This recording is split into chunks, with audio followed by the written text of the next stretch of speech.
Hi everyone, welcome. Thanks for joining us at the Bartlett School of Architecture. I'll start by saying thanks to Avi Luther and Matt Bose who are helping us tonight with the event. My name is Albert Brenchard. I'm a lecturer here and I co-direct the public program with my colleague Deborah Lopez. I'm super excited to host tonight's event with two very much admired art historians, curators, critics, and very, very generous thinkers, Tamar, Garb, and Kwasi Ohene-Ayeh, also known as IUB. And so very briefly, I'll tell you a little bit about them. IUB is based at blaxTARLINES, a coalition of art makers and educators at Kwame Nkrumah University of Science and Technology in Kumasi. And from there, he has also established or co-founded other kind of platforms to raise art thinkers and makers with the framework of Exit Frame and critical proposals as Crit Lab, or education proposals as Crit Lab. IUB is curator.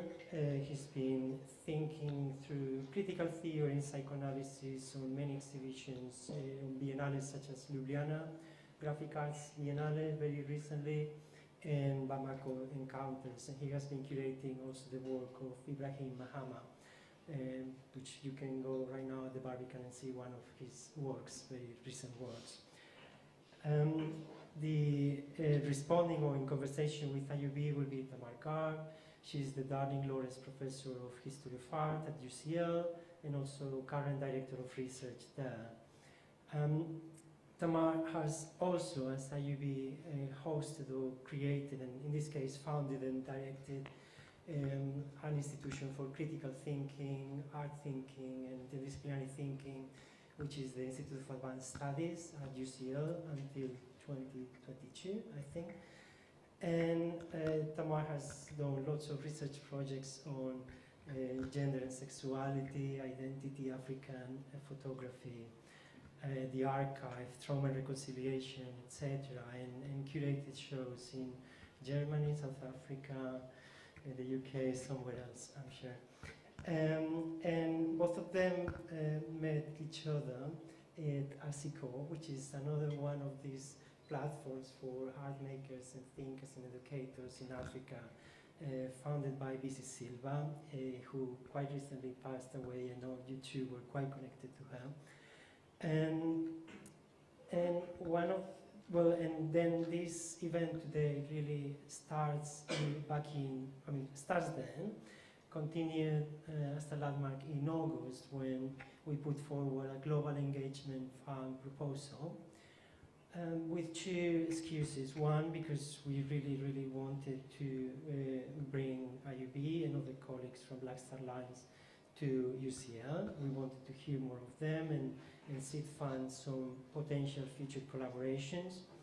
And the other, a little bit our excuse, was that we were celebrating the 70th anniversary of the Development Planning Unit, and we were thinking of certain links between UCL and KNUST back already from architects designing in Ghana and experimenting and bringing back ideas to the UK, the formation of the Faculty of Architecture that was brought together, and how it shaped what is now the Development Planning Unit at UCL more than 70 years ago.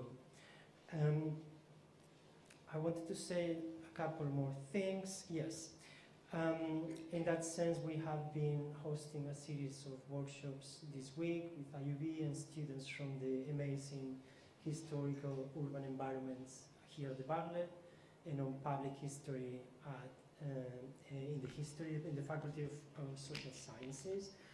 It's been incredibly fruitful. I must thank Jajid Lali, Wan Yuren, Jane Wong, Duarte Denison, and Asade Saferani, as well as Cara Blackmore and Anna Maguire for helping us putting that together. And in those events, we've been able to speak with IUB, and I'm not sure you're going to have time today so much, but we had a lot of time.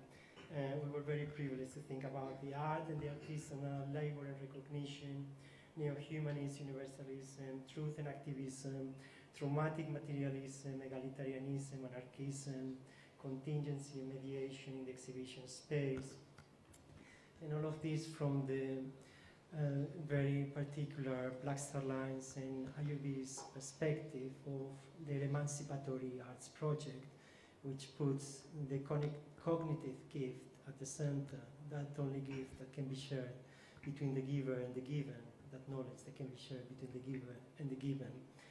And to start that quiet and steady revolution in the arts and beyond that, we're very excited for him to bring in these ages of anger and difficulty. It's a source of inspiration. So thank you so much for being here. And I'm going to give you this. Hello. Thank you, Albert. Thank you for your... I can do this. Yes.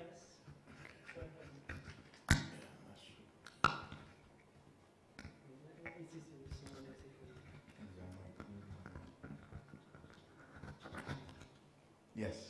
Thank you, Albert, for your warm introduction. Thank you for the invitation to you and Kara and the UCL team and the Bartlett team. We, by blaxTARLINES, we're happy to be here. I'm representing a very, very big community. I have very big shoes to fill. And thanks to Professor Tamar Garb for your willingness to be here today, as well as everybody else here. 10 years ago was when I decided to professionally practice art, and at that moment is when I met Professor Garb. So it was during the ASICO program that BC Silva inaugurated, and also I'm here because of her. She is one of the masters who shaped my practice, who gave me the impetus to take this route, and I owe a lot to her. So she's one of two masters who I'll talk about today. And yeah, just so we keep her legacy alive.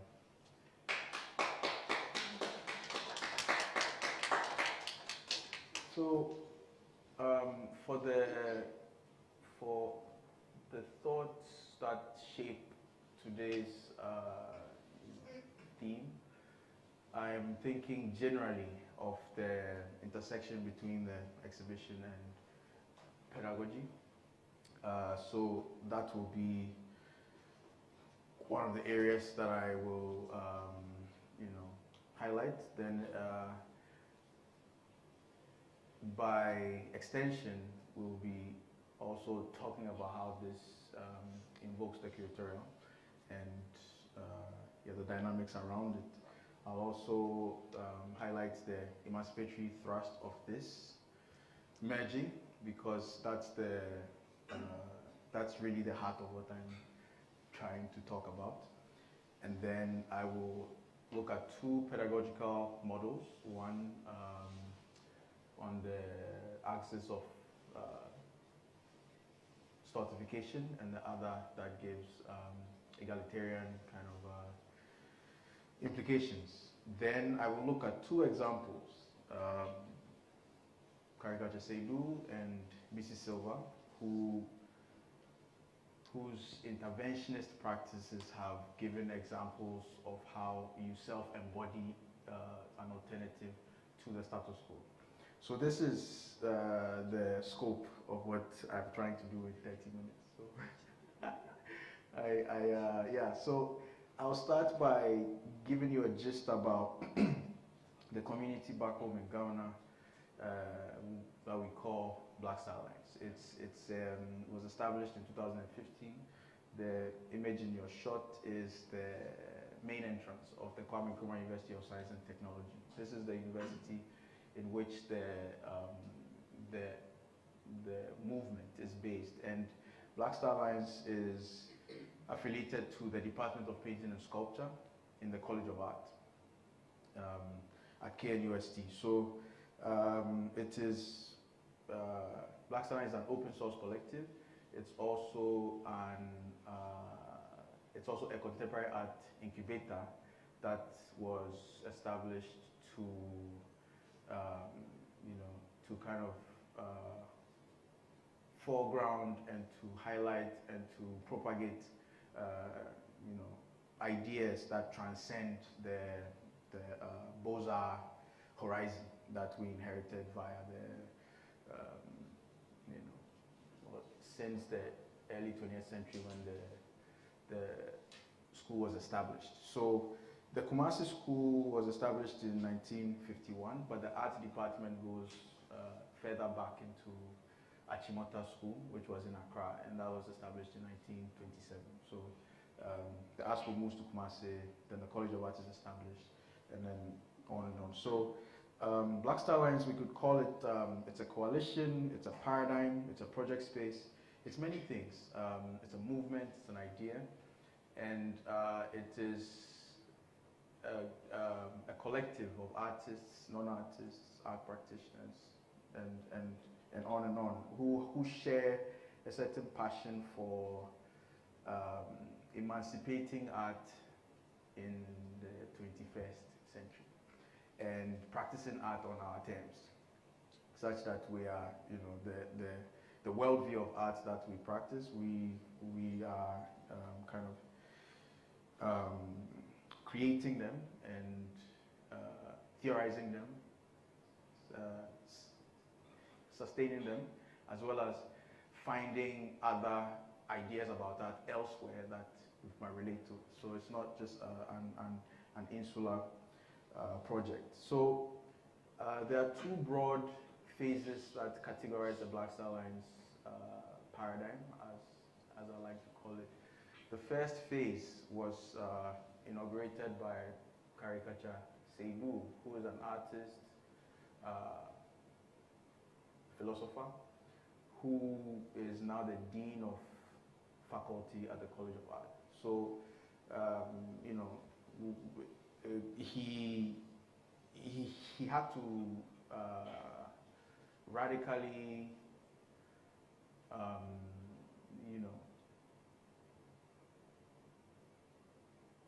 change his direction in art, because for him the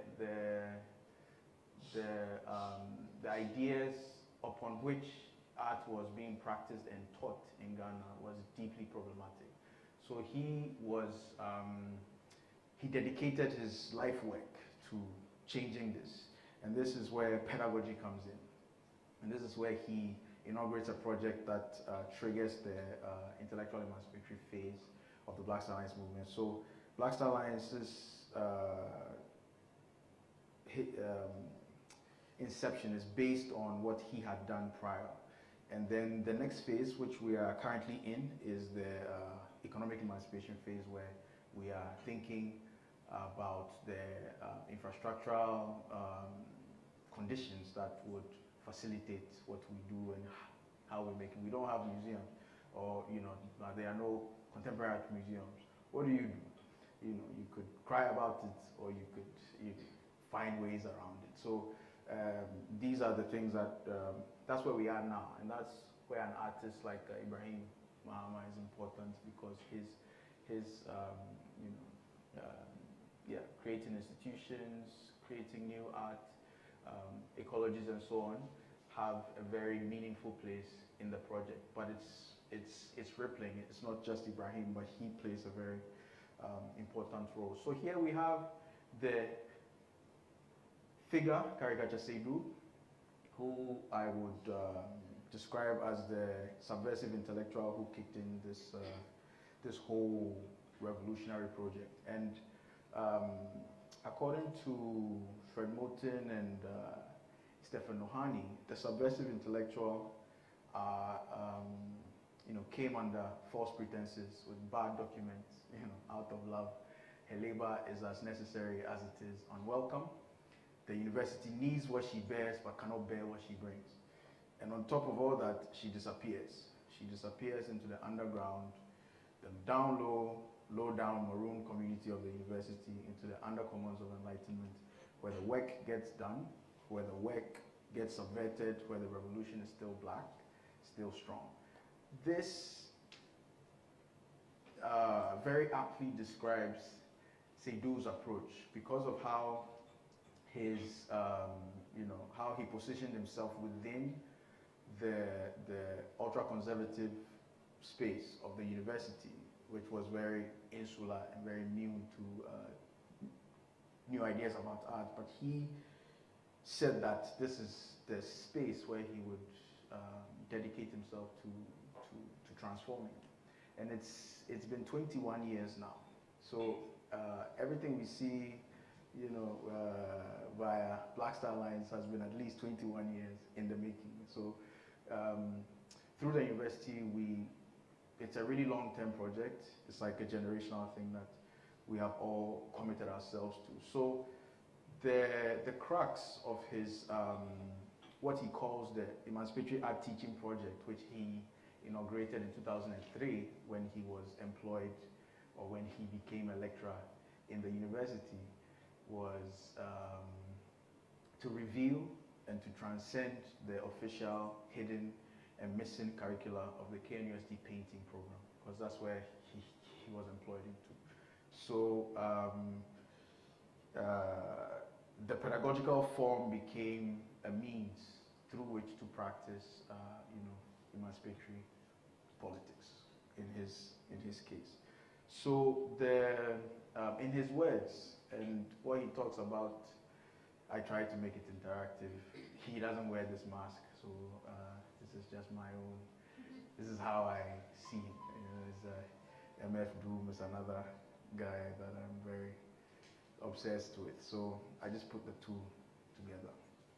But seid'ōu says of his emancipatory art teaching project that by the time he was appointed, or let me read it in his words, by the time of my appointment as lecturer in 2003, there was hardly any space in Ghana radically dedicated to contemporary art. Neither was there in the art faculty any official commitment to critiqued exhibitions.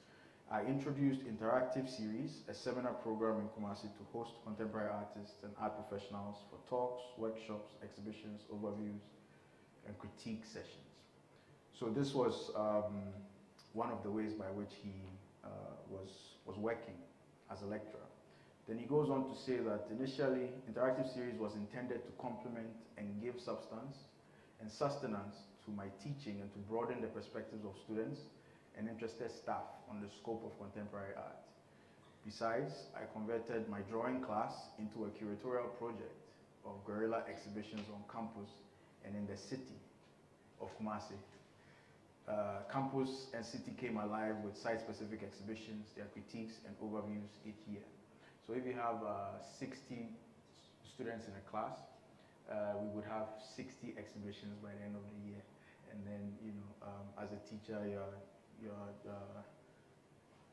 doing this work of opening up and critiquing and so on. So in his PhD thesis, that's actually where I'm quoting all of these. His dissertation is like our Bible. That's where he was able to articulate and to map out and to make all the recommendations that he had observed, because he went into the school as a student, then he became a teacher, and then he was implementing this project. So in our assessment, the painting section is not satisfactorily equipped with the resource to give critical direction to the 21st century Ghanaian painter.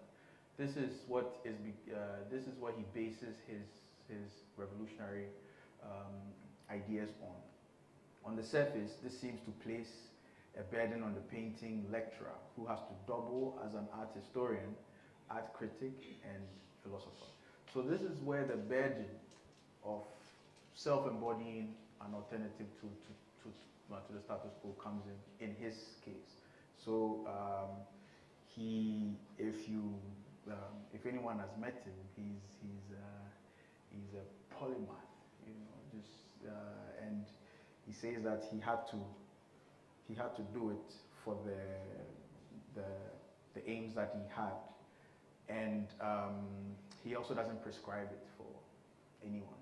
It's just what he felt he needed to do at the time. So he goes on to say that the painting program at KNUST, this is one of the recommendations that he makes, that the painting program ought to shift from the assignment given lecturer, assignment making student model, to the guardian lecturer, self-conscious student model. And this is where his egalitarian and emancipatory approach to pedagogy is highlighted. So here we see at least two pedagogical models. One that is more of a dependent master-learner relationship, and the other that seeks to pulverize this verticality and to make it at least reflexive. So the pedagogical form became a gift form for seid'ōu. Two of the main points that you can extract from his emancipatory art teaching project was, he was impassioned to stop art, or to stop making art himself, because he had a painting practice.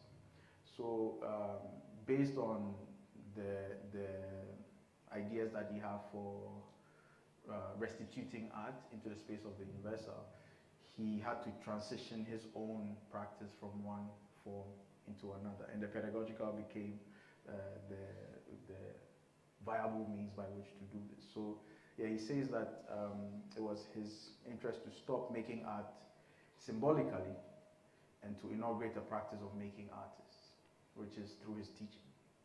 And the other part of the project was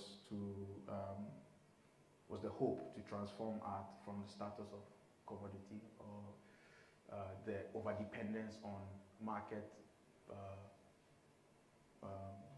institutions into a gift form, which was also very open and inclusive. So these are some of the exhibitions that have been happening. This is only a few, but you see this is around Ghana, and some have happened in Kumasi, others in Tamar, others in Takoradi and co. So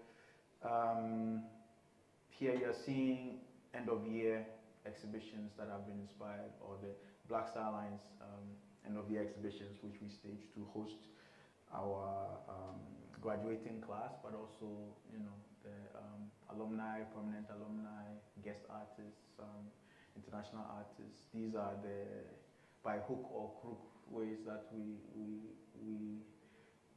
manage to create situations that we articulate our ideas about art.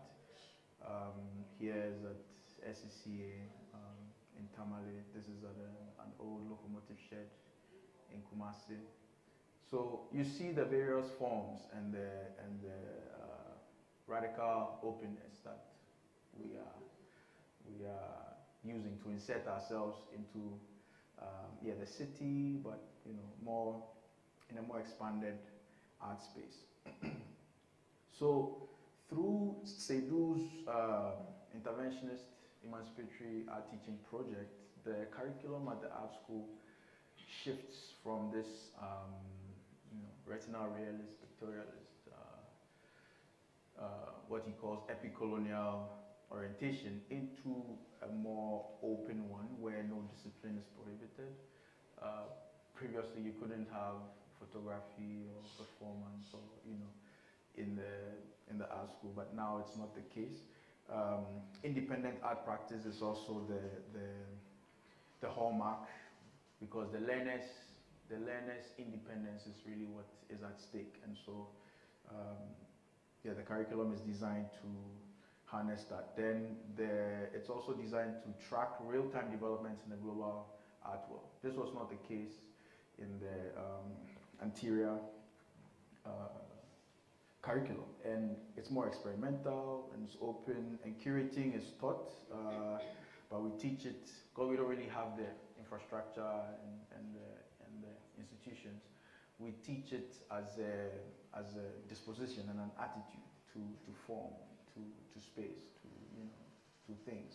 So and we also, like we say that we teach curating from bolts and nuts, which is like the hardcore hands-on thing, to high theory and back. So it's all like that. And then we train artists to curate their own shows because we couldn't have a school dedicated for curating. So the painting department was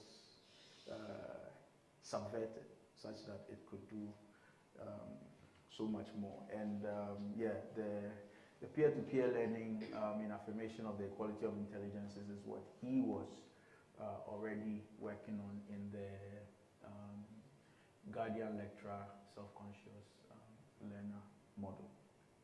So this has inspired a few curatorial models in the context of blaxTARLINES. So we highlight collective curating, intergenerational conversations, accessibility programming. We're also very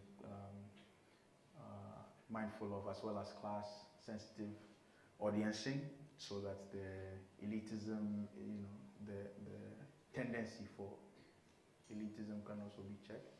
Then we regard the exhibition as an experimental site. We constellate them in terms of the archipelago, and then we also regard the exhibition as a site not as a totality, but as a site of tensions, paradoxes, contradictions. And it's all immanently generated, just based on the decisions about how to cite what with what, where to put, and then everything else happens. So nobody really knows totally everything that is happening. Like, we all have to learn, from the situation that is here. And shifting on to BC Silva, she has similar to seid'ōu, whereas seid'ōu is implementing his own radical ideas in the art school. BC's project is more of an informal pedagogical project that happens outside of the institutions, but that collaborates with the art institutions. So ACICO is the international art school program that she founds, which I will just talk about. So BC talks about her observations in the sense that she says the absence of critical theory and the limitations of art history in the Nigerian educational curricula, coupled with the continued prioritization of scale over process, provided the impetus for the Center for Contemporary Art, Lagos, to initiate a curatorial project with a pedagogical focus. This is what ACICO is, and then, I'm a beneficiary of ACICO. It's a 5-week art school residency laboratory type thing that I can attest to. And so for the impetus for ACICO, BC talks about the fact that it positions itself as a pedagogical project framed within an expanded field of curatorial practice. Then she goes on to say that the pedagogical models that are implemented there eschew a master-teacher hierarchy, similar to seid'ōu, in favor of a changing and diverse roster of facilitators and guest speakers who are invited less to teach and more to share, exchange, and in turn to learn. So, both are nudging towards alternative egalitarian ways of staging, thinking about art, staging exhibitions and practicing curating. So the exhibition as a pedagogical situation for me also necessitates the like, what kind of models of teaching and learning are we you know, investing in these situations. They could go one of either ways. They say if you are not emancipating, you are stultifying. It is either one or yeah. So traditionally, pedagogy,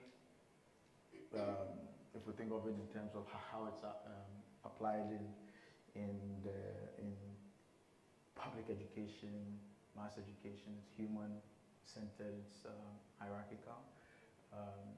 Yeah, the master-learner dynamic is always the case, and it tends to stultification. Stultification is domination.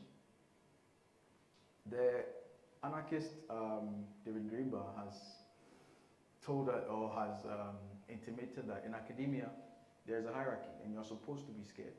If you give people complete impunity and power over others, it creates a psychological dynamic which is almost sadomasochistic. So in talking about pedagogy and in talking about curatorial authority, we're also talking about the power dynamics that structure the relations that are engendered within the situation of teaching, learning, you know, exchange, and so on.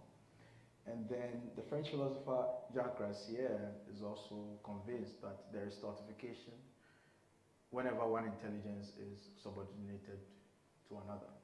So the two examples I've given via Silva and seid'ōu are in a way resisting these problematics of power or of domination as it pertains to the exhibition and as it pertains to the general exchange of knowledge production. The general condition of knowledge production and exchange. So the egalitarian dimension is what blaxTARLINES and others, our allies and those elsewhere have also affirmed. And the equality of intelligences, when you take it as an axiom, you would have to act to affirm it. So the question of power as it relates to pedagogy and curating. Power, according to Catherine Malabou, is not necessarily one that you know, leads to domination. So that ambiguity is also one thing that I want to bring into the mix. So for Malabou, the power to do something, pedagogic authority, mastery of an instrument or discipline are not in themselves inherently coercive. By contrast, domination is bereft of any constructive resources. It relates unequivocally to subjection and alienation, blurring the line between power and abuse. So essentially here, when you think of the curator, you know, or the teacher in this dynamic, it's always about negotiating your role based on the strategies that you implement. So based on this, there are two regimes of curating that I can you know, graft onto the models we have already discussed. The explicative regime, which is one that is you know, akin to the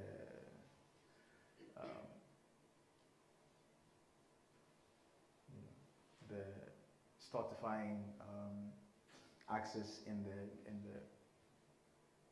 pedagogical situation. It is also curator-centered in the sense that it's as if it's the voice of the curator that will demystify the you know, everything around the artwork or the exhibition.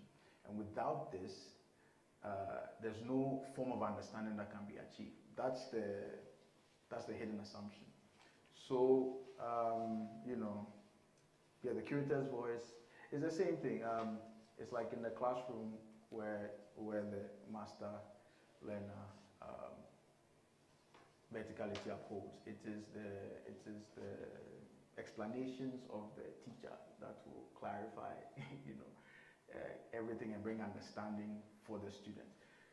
The same thing potentially happens in the exhibition situation on a subtle basis. So how do we render the curatorial voice contingent to the other agencies that are already present and also acting? So the artists, the artwork, the institution, the spectators who are bringing their own experiences into it, and so on and so forth. And then on the other hand, the egalitarian regime, which is one that presents the curator as a vanishing mediator. So one that, we all accept the necessity of the curatorial voice today as regards exhibition making, but it is not a center-periphery dynamic anymore. It emerges to negotiate a particular experience for different agencies, and then it has to renegotiate its place within that dynamic such that it doesn't dominate every other potential voice that can emerge. So on the explicative axis, Boris Groys is one thinker who has described this in a compelling way that I want to share.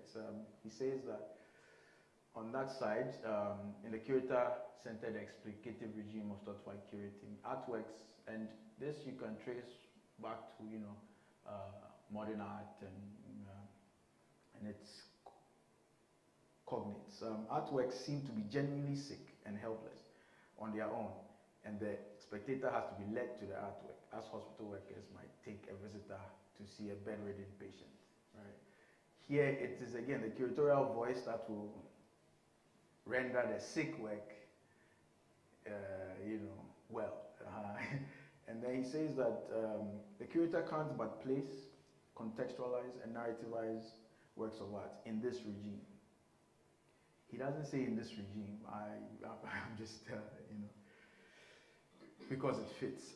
Thus, modern artists began to condemn curators because the figure of the curator was perceived as the embodiment of the dark, dangerous, iconoclastic side of the exhibition practice, as the destructive doppelganger of the artist who creates art by exhibiting it. The museums were regularly compared to graveyards and curators to undertakers. So this is already, historically, there's been this anxiety or skepticism around such a presence and its tendency for domination. So it's already here, and again, it's structured as if the curator knows something that nobody else does until they come into that experience and get it exactly how they have constructed it. It also regards the spectator in this encounter as a passive subject. So there's a duality where you're coming in, especially if we think of how the white cube was, the classical white cube was designed. If you are required to come in with your disembodied eye, no other part of your body is permitted to interact with the work. You can't taste it, you can't touch it, you can't kick it, So you walk in, there's this passivity that is conferred on you just by, coming into that situation. But for us, we don't think that is necessary to uphold today. So by positing the curator as self-subverting authority on the egalitarian axis, what we are thinking about is more around it's more of an anarchist disposition to making exhibitions, and so it's not to just uproot what is there and leave it without any alternative. It's about taking or carrying that responsibility to offer a new reality in place of what you are rejecting. And again, I return to David Graeber, who says that it is not just a matter of exposing the structures of power, but exposing the structures of power in a way that itself embodies an alternative. And I think that seid'ōu and BC have done this work in their own ways, and there are different or more examples that can be talked about in this regard. And then Graeber goes on to say that there are forms of authority that are legitimate. So, okay, let me finish it. So there are forms of authority that are legitimate, but you don't worship authority as a thing in itself. And he says, for example, I like the notion of a self-subverting authority. I think there are certain types of authority which undermine their own basis, and I think those are very good. So he goes on to give the example of a teacher, you know, a doctor. If I teach you what you don't know, and we come to the same, I don't lose anything, you know, you don't lose anything. In fact, it grows exponentially for both of us. So it's not for seid'ōu. I know that the pedagogical form was also an anti-capitalist approach to exchange, such that, you know, it's not about you know, accumulation by dispossession, but it's more about mutuality and you know, just the multiplicity.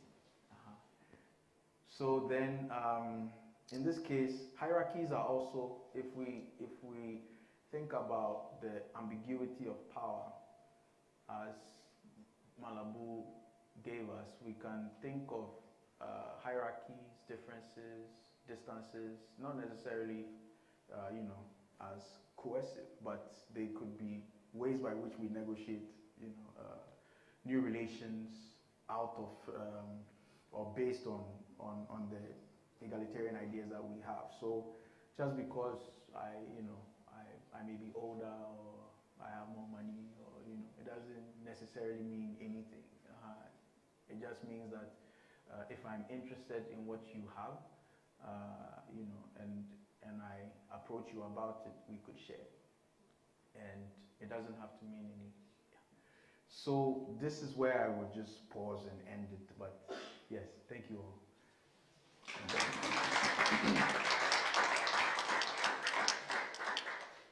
Should we just? Yes, please. Yeah. Can you hear me? I haven't got a mic, but I can have a loud voice. Shoot my- Yeah. Okay.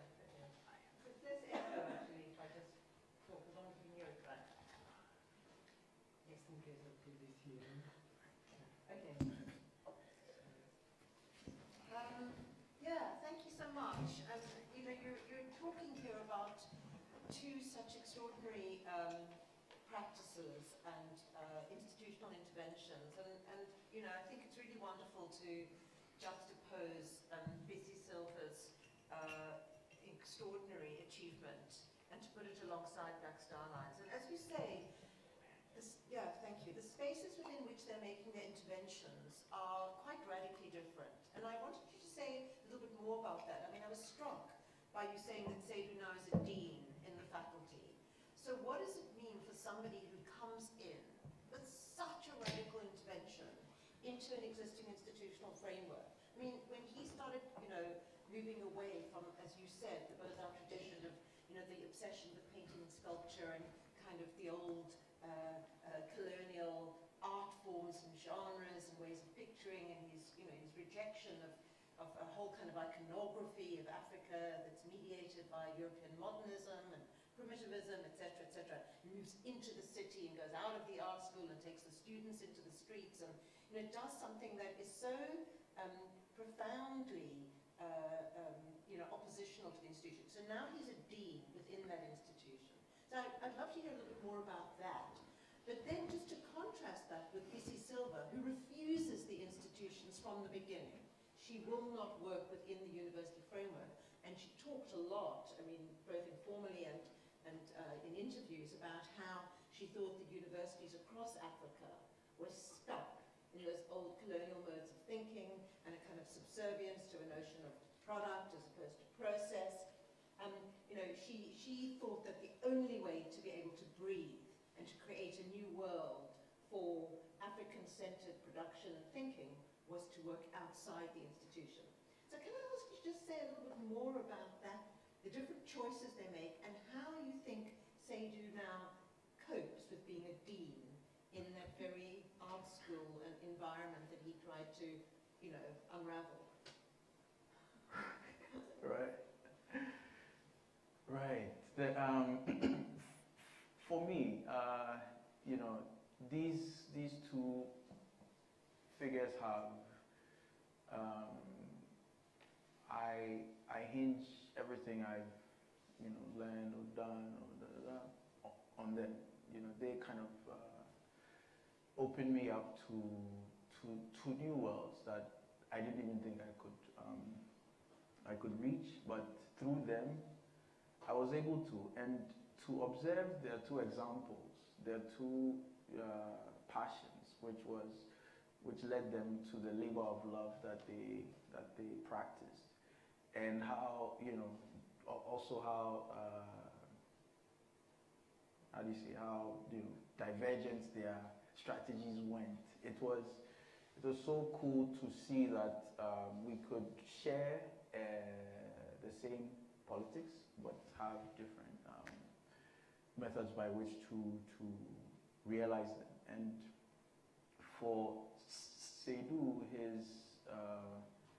his love for the future of art in Ghana in particular, but for Africa in general, led him to want to practice a politics of affirmation that, you know, that would embed him in the belly of the beast, if you like, right? So that through, you know, so for him the only way out was through, right? And for BC, you know, it was about creating alternative, you know, models. And both of them, I think, have, you know, are potent strategies by which to realize the question of, you know, emancipating art practice.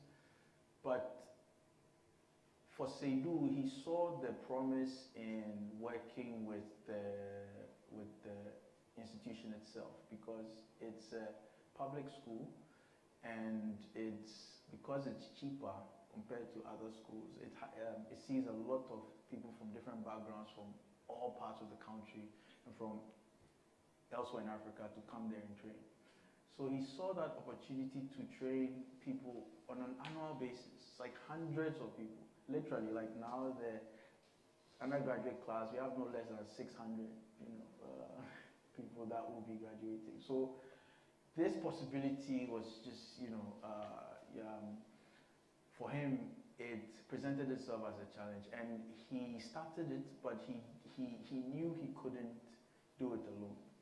So his example inspired others, like his colleagues, and then his students, and later, you know, it became this kind of critical mass that was that could, you know, embark on this. And him and others of his generation talk about the fact that they had to sacrifice their studio practices to become, you know, like technocrats, or, you know, and to do admin work and all of this to be able to realize the revolution. So yeah,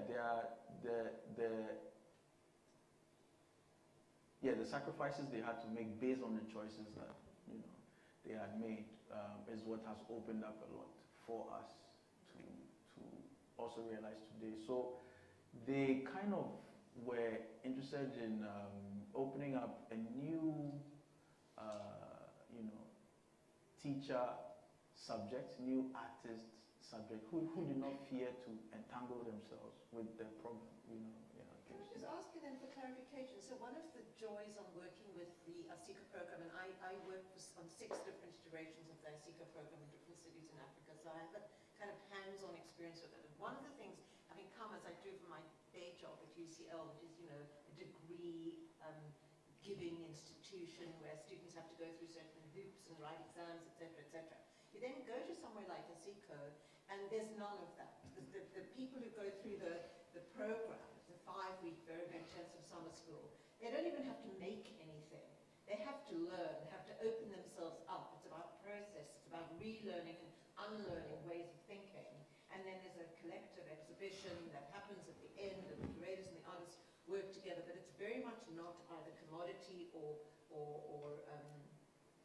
product-based. It's based on process and thinking and self-examination and self-expression. But obviously, if you work within an art school, it's a degree-giving institution.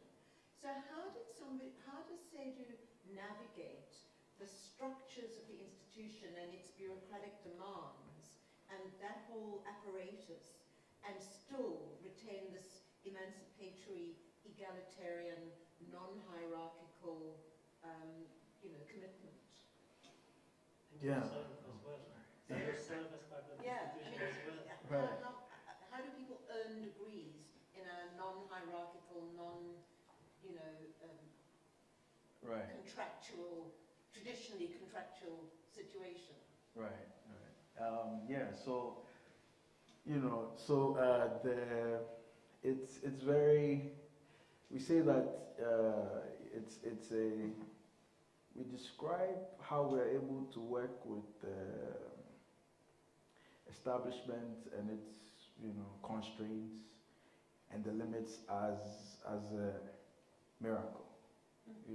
Not in the mystical sense, but in the sense of really just creating new possibilities, and that is also what guides us. Like we are, in his case, you have to award marks for like for drawing this that. So we tell we first of all tell our students that we don't see you as students. We're engaging as professionals, right? But because this is happening at the university, there's an even bigger problem, because then at the pre-tertiary levels, what you have is it's still the classical ideas about art that are still being taught. So you go through that in your formative years, and then you come into the university and you're told, this is the independent path that you have to pursue. And so one has to also just deal with this, because it's like it creates a lot of anxiety, but you find ways, and let's keep in mind, for each class, like with the undergraduates, it's about 140 students, so now it's more, because every year the intake increases, and we want every one of them to cultivate independent practices. So that means you are, as a teacher, the love that you have for what you do, and the love for your learners' growth has to require you to work differently. And so the strategies that we employ, sometimes we give more marks for those who come to class, right? So just being present and participating gets you, like you won't trail the course, right? And then, so, like you find all these different ways of inspiring people to practice art. And many people come into the art school not caring about art. So it's your task to inspire them if you want. Because we also have this thing where people need the degrees to be viable on the job market. So they are really just passively coming to, go through the system. And to inspire this, it's a very, not everyone is willing. Yeah, I mean, I think that really resonates for me, because one of my experiences, which was always kind of unsettling for me, was I sometimes felt that we, the so-called facilitators, had much more invested in the de-hierarchization of the whole institution than the participants. And I know that you say, and we all who's a facilitator, who's a participant. But often, I remember many conversations where people would come and say, but you know, I had a very good trade in a certain kind of picture that I used to make, that I could sell. I come from a poor family, and I want to make those things, and I want to make things that are commodities that will sell on a market. And there's a whole big market out there, and my biggest aspiration is to end up in Paris, or in Berlin, or wherever. And there were the faculty saying, hey, hey, no, we're in a great big egalitarian, emancipatory process, whatever, driven world. You know, how dare you want to make a thing and sell it? So I think these tensions are really, really interesting. And I remember experiencing them, and I'm sure that goes on in the Kumasi school as well. Of course, where they're, because you can understand why for many people the idea of making art and making it. And I love this idea of saying I don't teach art, I teach artists. But at the same time as Seid'ōu is saying that, he's also saying he doesn't believe in the individual master genius model of the artist.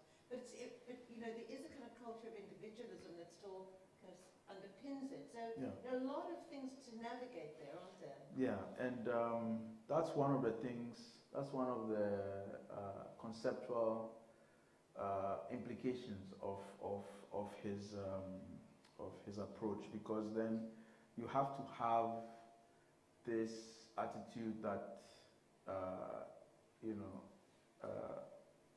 positively confronts paradoxes, contradictions. So you cannot have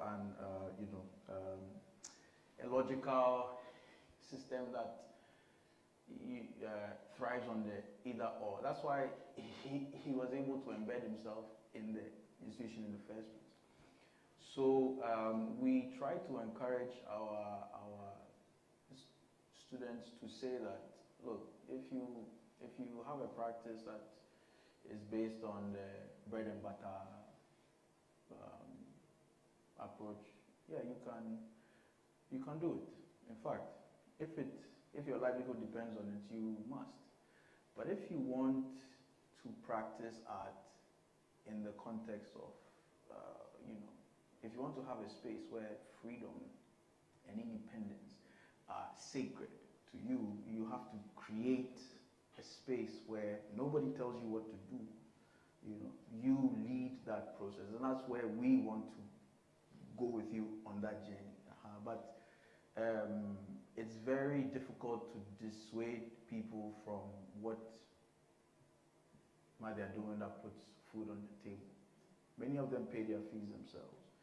So then, we had to find a way of encouraging and saying that what you're already doing has a place, but this is where we want to be, and it's that space where of independence and of criticality and of freedom. If you want to come there, because it's also based on the will. If you're unwilling to come there, there's nothing we can do, right? Nobody can teach anybody that's unwilling to take what they have. So that's where the work is, kind of appealing to that sense. And if it's rejected, there's a problem. So you have to, as a teacher, find ways around it. And so that means you have to know who you're dealing with. Take your time, because you don't know them.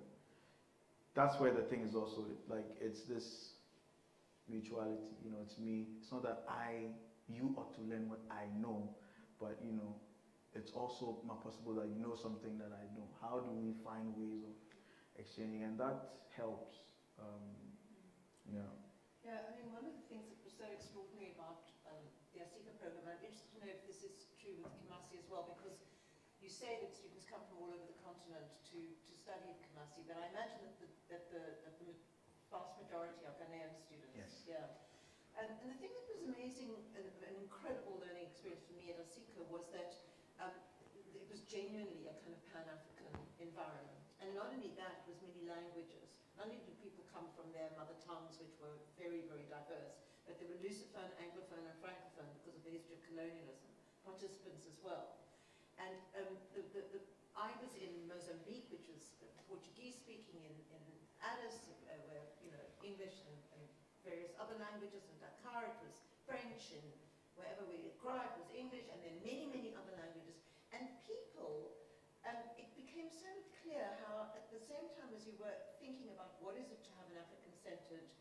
cosmology instead of practices and materialities.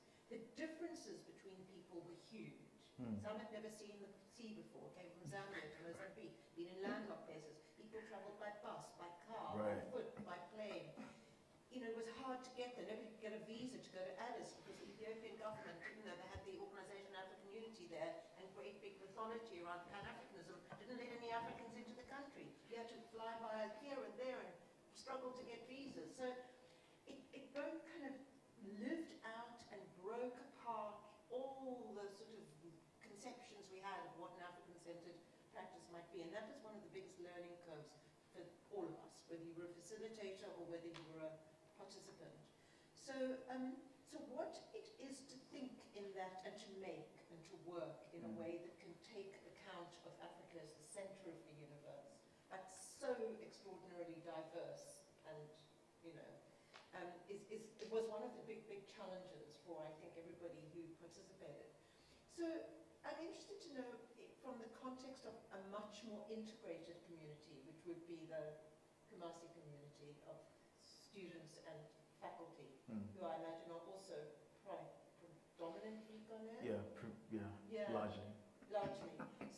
So how does it look then to think about what it is to be both located, but also, of course, Seid'ōu is very interesting about the way that contemporary art is a kind of global practice. So it's how can you be both located without being parochial, and you know, working with the materials and the languages and the cultural trajectories that are you know around you, but also focused on bigger either transcontinental or transglobal perspective. Can you talk us through a little bit about how you navigate that situatedness in relation to the contemporary? Yeah, you know, before I go there, yes. let me say this, that in 2017 I wrote this text, it was a short text for the ACASA book. Yes.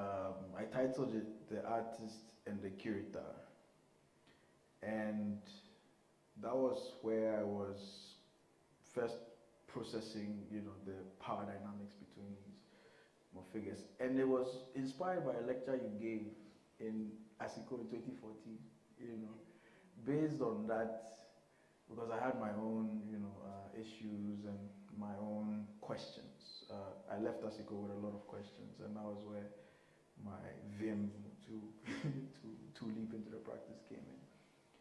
And so, yeah, the program challenges you in many ways, and it did for me, and that question has stuck with me till now. So it's part of this, you know. So I have to say, you have influenced that in some way. But back to the question, I don't remember. The question about what is it to be located. Right, good, yes. And yes. also your eye on bigger, whether transcontinental or transglobal perspectives of contemporary. Yeah, so from seid'ōu's and other progenitors' perspective, art was always and already, you know, expanded. It was based on these, you know, on what we could call imperialist ideas that these segregations and these limits had been placed on them. So their effort was really about restituting art back into that space of the general, or what they call the multiplicity. And that multiplicity is that inclusive space where we could begin the secular conversations about art. And locally, this meant that because the art school had also, you know, come from that lineage of hierarchization and so on, it had become insular in the way that it would teach and ask you to practice the form. So the art school had been cut off from what was happening outside of it. So this is where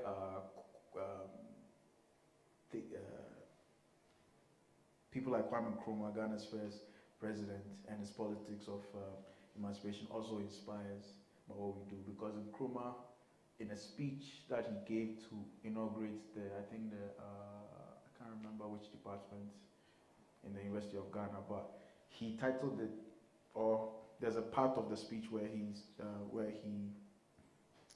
demands that the gown must go to town, that the academy must interact with the larger community.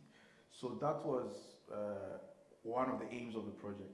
How do you create a situation where learners are not taking their immediate locale for granted, but looking at strategies implemented in the open markets, in like the lotto kiosks, in the streets with the auto mechanics, with how do you learn from these things that you're already embedded in? And so it birthed this phrase, "Go to town," as one of the mantras we have. We say that just go into the city of Kumasi. It doesn't need to be Kumasi, but it's a metaphor for just now be present in your locality and connect yourself to it in some way.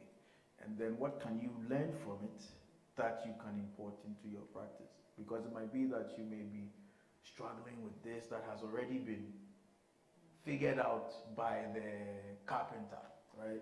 Completely, I totally identify with that. And I remember many occasions where somebody would be really struggling for a language, and you would say, just look under your feet, just look, how are people making things? How are they making roofs? Is the carpenter working? What materials are around? What is under your nose that you're not even seeing? Because you've got your eye on this style or that global phenomenon. And I remember that was a very powerful directive. And I was read about that thing, take the gown to town as a metaphor for that. Yeah. We can open it up actually if other people have questions or comments or anybody wants to chip in. You are welcome to join us.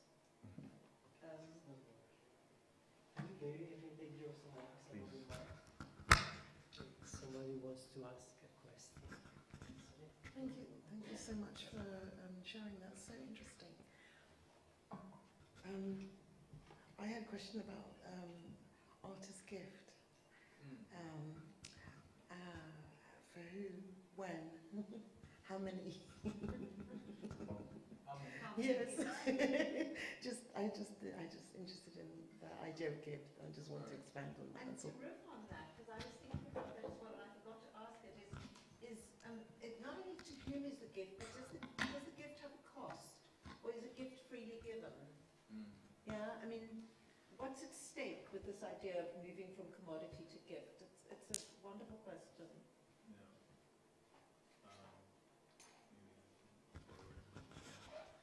Yes, this is one of the very, very compelling implications of the space that seid'ōu opens up, such that the gift doesn't have a cost.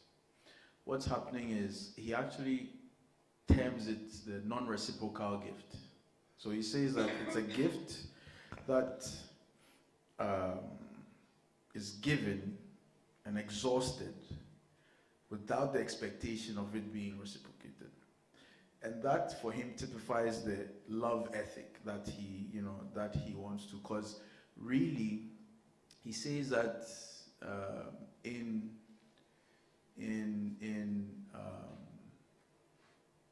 acting on that impulse the way he did, he was prepared for it to absolutely fail.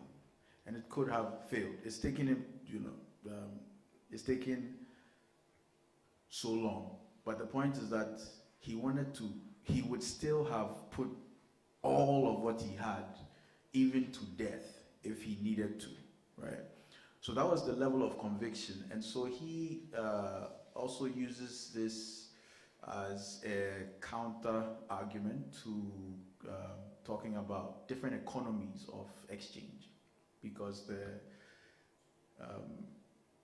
status quo requires that you know, you the means of exchange is also where the class segregations are also based, such that, you know, if you have a commodity in the classical capitalist chain, you know, there's production, there's distribution, there's exchange before there's consumption, right? And the exchange is where you need what? Money. If you don't have money, you don't have access to it. And every commodity subscribes to this law, right? So it's really, it's also not to say that we can't sell artworks. No, it says, you know, sell what you need to sell. But the determination of art cannot be left to market forces exclusively.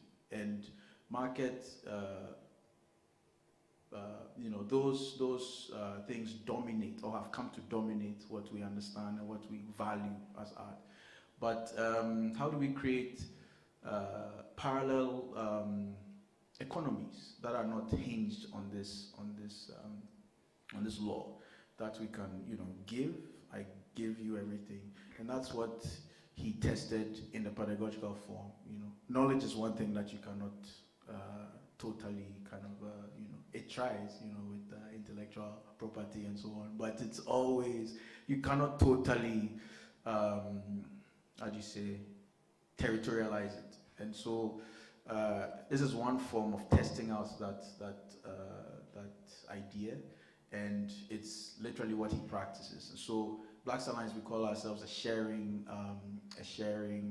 community, you know, and it has implications for, we don't jettison what has to go through the market system. It's just that not everything has to be contrived to it. So how do we still engender these things? So that's what the gifting here implies. If people allow me, sorry, can I just a question very briefly, jumping on that, how all of this, the emancipation, the gift that you practice with the students, transpires then to the city, as you're putting forward in the autolom, the garage, into the space with the carpenter, into the workshop of the metal, whatever, how it transpires to the city, and how that kind of commodity transforms into a gift. I'm thinking also because we're in a school of architecture, so I was trying to bring also the urban there. How do your engagement with 60 exhibitions across the city really transpires this ideology there, or this way of thinking? And sorry, I pass it on to the others now. So for us also, a lot of the interventions we realize in our space and the models of exhibition making that we teach are also just experiments, really, to see how you know, it works. Like in a large scale shows that we did in Accra, it was really to announce the expanded field of art that had already been festering in Kumasi since 2004, you know. And then, but we also try to, that interconnectedness. Now artists have like studios in the, you know, like where they live, and then they have collectives that they belong to. Some have, just by living in a space and being, you know, like a person sees you, like in your lab, your studio, you're always working, you're bringing people in, you're so and then you know, they come into it, they see that they too can do it. So it's like this organic way that is, you know, like it needs a long time to really track, but it's certainly opened up new possibilities for all of us, and that's like one of the big joys that we have, that, you know, it's free and it's open. And I suppose it also relates to the fact that you've said that, you know, there isn't a whole network of contemporary art museums, there aren't white spaces. So the exhibition moves into the city, it moves them to billboards and into markets and into all sorts of spaces. It inhabits the city because it isn't locked into an art world kind of ecosystem. And I was struck by that, actually. Yeah, just over there, and then, sorry, yeah, just, okay. Well, there are 3 people here who want to ask a question, so, yeah. I think it's really interesting how the notion of freedom and equality come into your work and how that could be misinterpreted in an individualist sort of world in which we assume that freedom is something that's just all yours. And Kristen Ross, in her wonderful introduction to the Ignorant Schoolmaster, writes that Joseph Jacques-Loto thought that equality was something that had to be practiced and verified. Precisely. Yeah.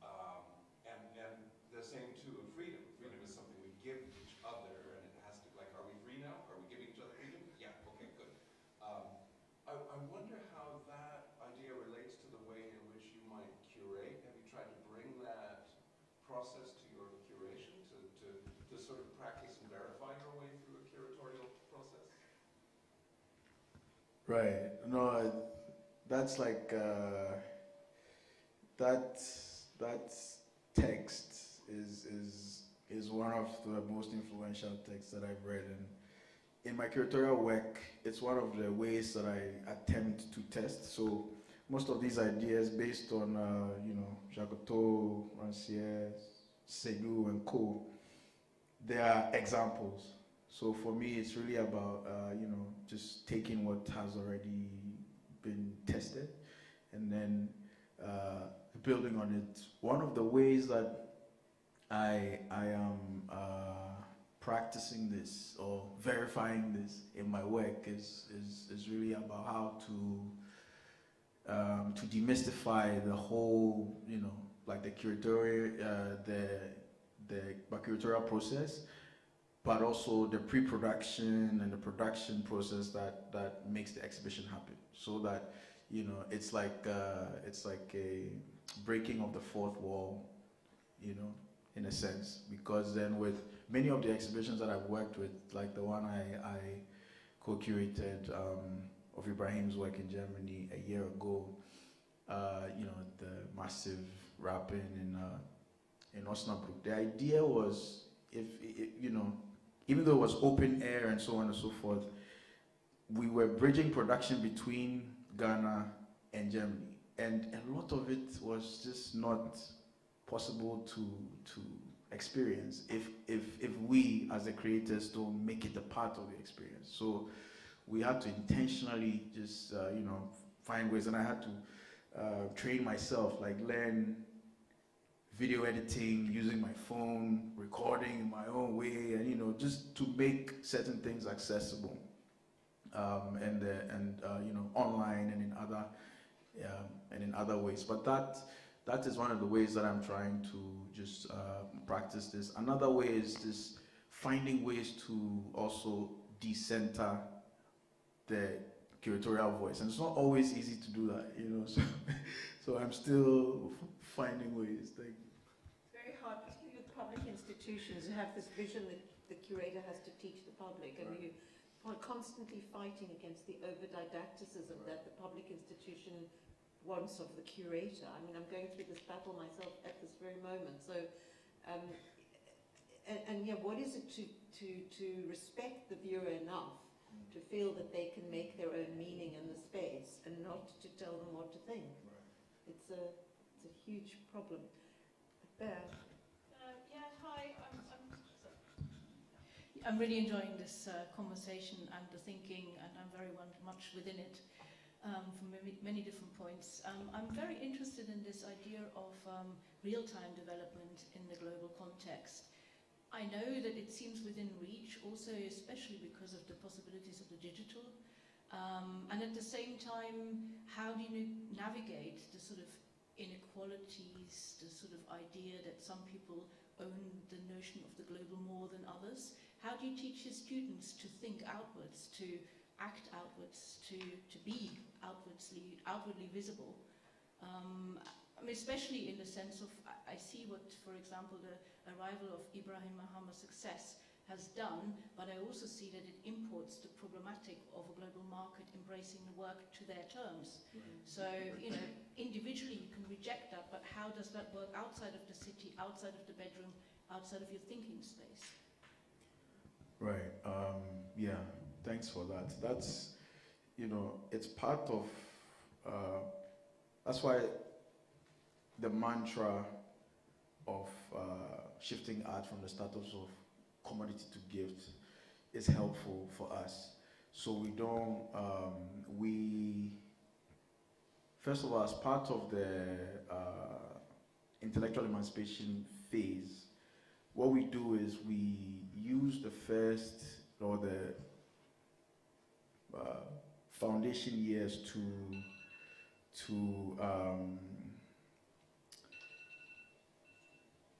equip or to create a politically sensitive learner.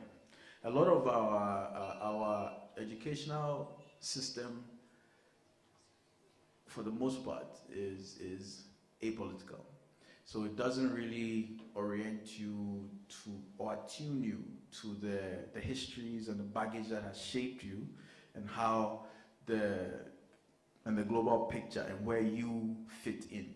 So yeah, we tend to take a lot of things for granted, and so that was one of the ways to shift this and to give you the understanding of the politics that have shaped art history. You know, what you are learning as art history may present itself as a monolith, but you could actually verify this and test it in so many ways. Like what I tell you as a teacher, find your own way of verifying it. So now, when you build that that kind of sensitivity, and also tapping it into the market dynamics, exhibition making trends, and so on. Really, what we're doing is like we want to equip whoever is in the program with this knowledge, and what you do with it is, so the decisions you end up making, you would have to be responsible for these decisions, because that's what freedom and independence literally imply, right? So, it's a lot of work, but once you're able to do this, then we proceed from there into what do you want to do, how do you want to do it, and so on. So, but if you don't do this work, then you're still in the space of just giving them what you think they have to know about it. So we find ways, like we're showing documentaries, where gallerists, dealers, and things are talking about the art market in their own words, and how exploitative it is. But also, my people who choose to engage it, and that is working for them, and so on and so forth. So it's always like that. And someone like Ibrahim Mahama, I was just going to say something about, he's such an interesting case in relation to this, isn't he? Because all the contradictions are there. I mean, he's a white cube artist. He's one of the most successful contemporary artists out there now. But he works with communities, he works with labor, he works with, he kind of embodies all the contradictions that are at stake here. So it's really interesting. Sorry, Mary, you want... Two questions here. Two questions. Should we put...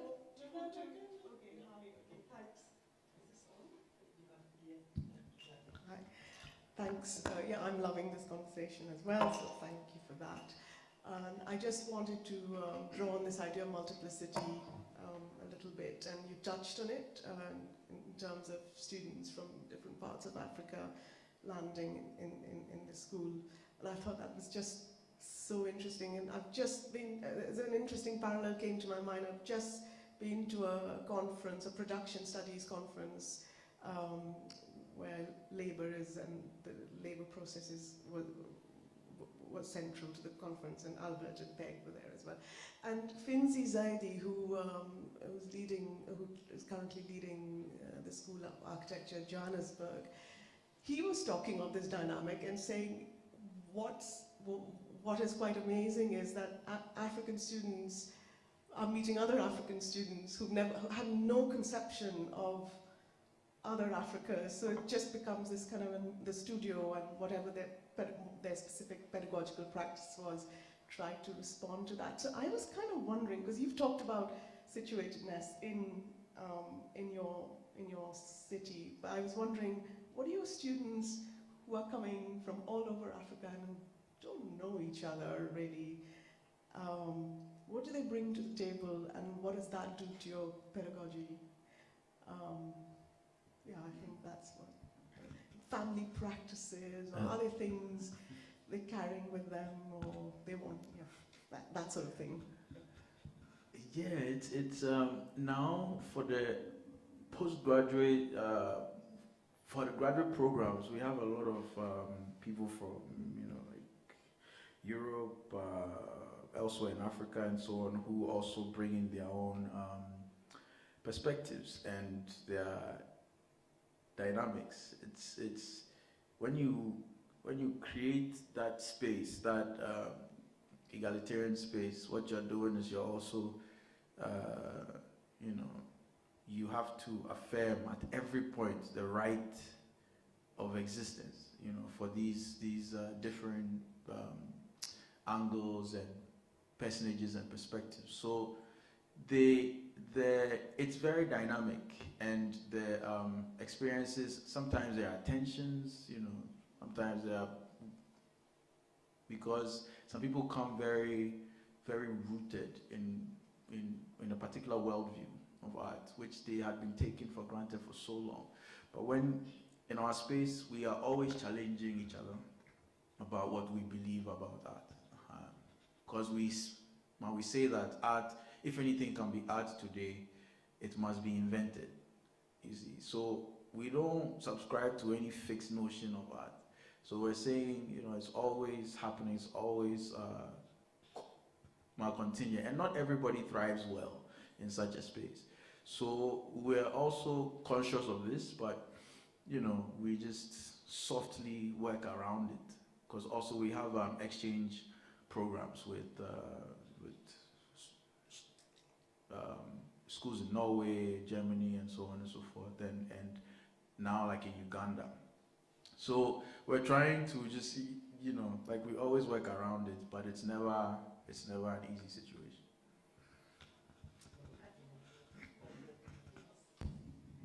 Thank you. Thank you, Kwasi and Tamar. I'm just curious about how the artists in Kumasi in the art school are received in the town, in Kumasi. So when I was there 10 years ago, Ibrahim had the bridge in the market covered in the sackcloth.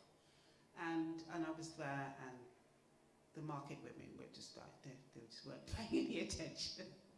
So I just wonder how, you're taking the work out of the art school, students are engaging in the environment, going out there. Are they, you said there are, 60 students in a class. Are they their own audience, or is there a ready audience out there willing to be as open as you are encouraging them to be? Right. We face a lot of antagonisms, with our exhibitions that are, in that public sphere. It's you also have to deal with perceptions that people hold about what this kind of thing ought to be. And a lot of people know what art is already, you see. So we're still negotiating our right of existence in Ghana, you see. So it's like this, but what we want to do is to insert ourselves and say, no, this also has a right of existence. Nobody has any real autonomy, or like control about what this can be. So now it's about, by creating new possibilities or by tapping into existing processes and so on to create new experiences about art.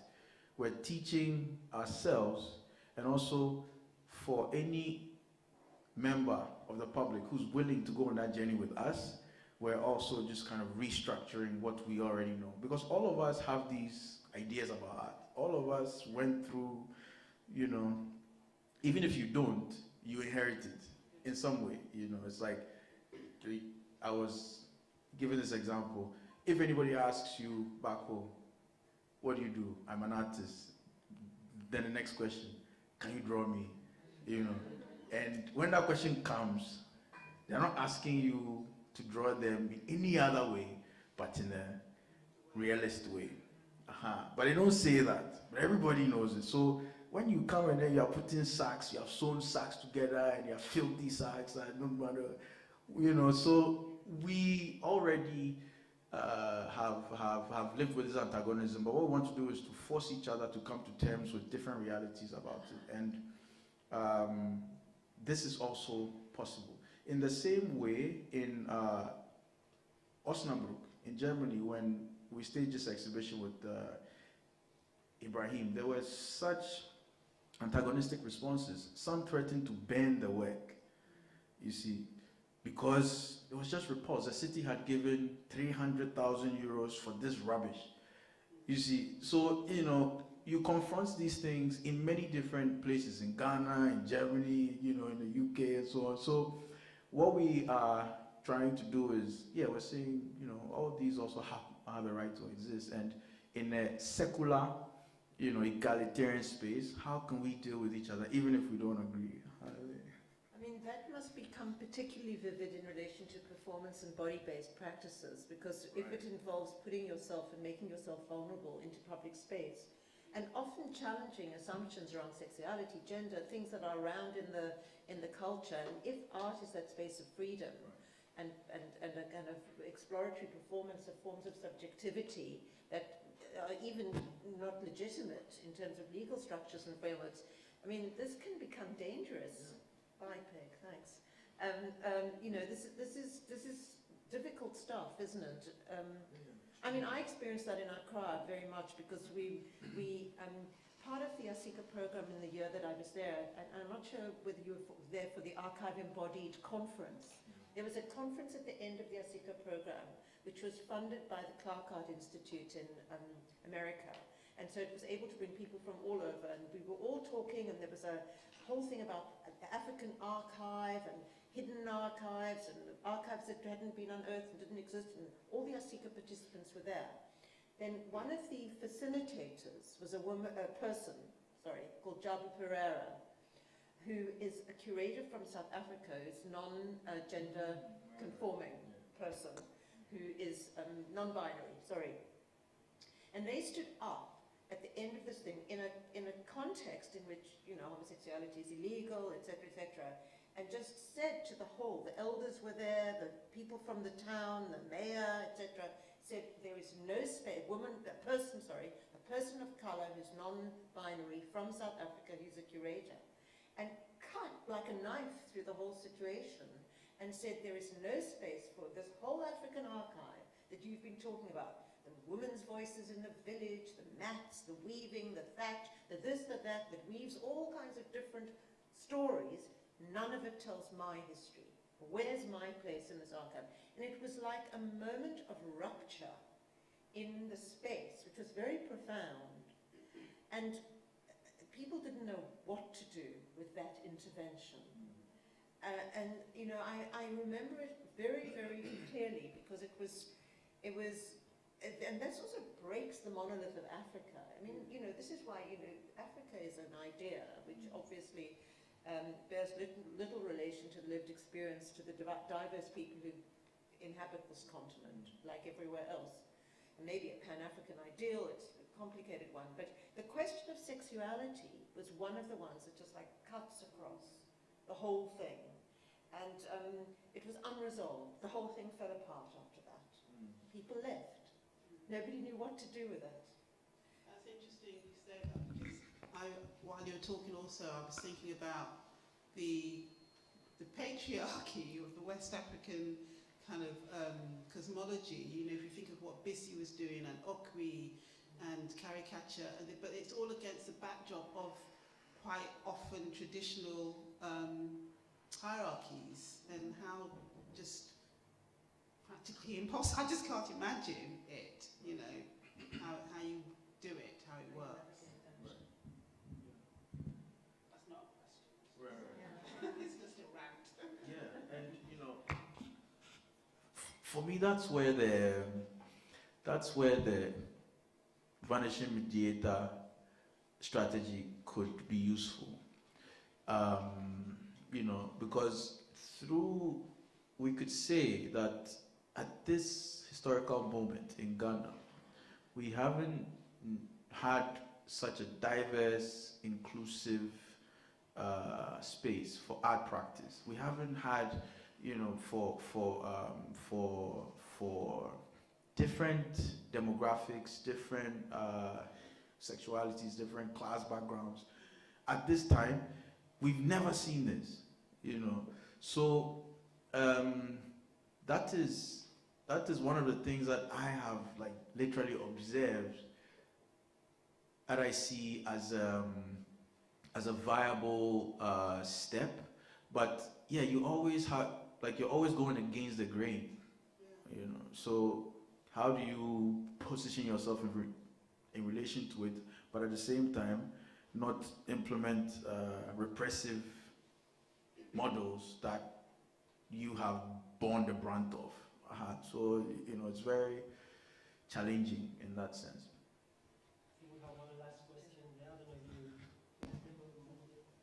you... Yeah, I wanted to touch on the idea of the multiplicity. My question is, how does the institution, not institution per se, blaxTARLINE tries to create space for not necessarily dealing with artists, because considering the school, it's heavily based with a lot of artists, or they teach people to be artists, but how do you create space for different practices like yours, being a curator and also teaching, and others who will help, considering Ibrahim, who could be an epitome, like an ideal example for blaxTARLINE, how people like Francis Okante, who deals with logistics, and these people are equally important to push the idea of what the collective is doing. So how does the collective tries to, Well, you should tell us, because you are a member, you are one of us, you know? It's quite a challenge, especially coming from a background from secondary level, knowing the only thing about arts is just a drawing, and coming to a space where you have to be independent, and you can't do it alone. You need a lot of hands to, help you make it work. So how does the department, because it's hard for me, even if I find interest in creating, it's hard for me to accept it in myself that I can do that, because all I know is being an artist. Right. Yeah, and I share that struggle, because it took me some time. It took me 5 years after my undergraduate training, and a little more, 6 years, in order to step really into the field of curating. So I just had to goad myself into it. But the way, I think, from the perspective of the multiple, what we say, once we cite art, because the notions that we had inherited, these early modernist ideas about art were largely based on art, the ideas of autonomy, singularity, and so on. But in order to achieve this, all other possibilities had to be violently repressed, you see. So what this is where the restitution comes in, because we say that art was always and already, open, but there have been paradigms that have come to encroach it. So the multiplicity speaks to the human orientation, the non-human orientation, and all these other interstices that are invoked by shifting it from that monolithic space into this contingent, open, indeterminate space. So when it comes to who, because it's about inclusivity, and you and I and others like us around the globe have been excluded from many, many different things in very, intentional ways, and we want to insert ourselves back into that picture on the terms of equality and say that, look, like was said, you don't give me freedom. We both affirm it, you see. And so in terms of this, when you talk about Francis and Okante and others who have given up their studio practices to be able to support other practices but play equally important roles, like with Ibrahim Mahama's works. Ibrahim, in the many exhibitions that he shows, maybe 15 or so major shows a year, he has a force behind him. Some are his colleagues, others are, who have just out of the vision or a belief in what he's doing, have committed themselves to the project. And this didn't used to be the case if you ground the artist in a space of being a genius, of always having to feed the ego, So art could be, you could realize your own practice in a different way. I in particular didn't enjoy studio practice. So I was naturally leaving it, but I just, after ASICO was where I found out, curating is actually a space that could work for me. So, through the studio program at the Painting and Sculpture Department, we already open you up to new possibilities. Like, you could practice in criticism, in dealership, in curating, and then all of these are possible. Now, it's where you want to situate yourself. And once you make that decision, then we go there with you, or based on the peer relationship, some things naturally happen. Like Ibrahim and Okante and Francis, he just talked to them and asked, would you be able to assist me in the studio? And then it happens, and they've been working for 8 years or so now, and it's still happening. So.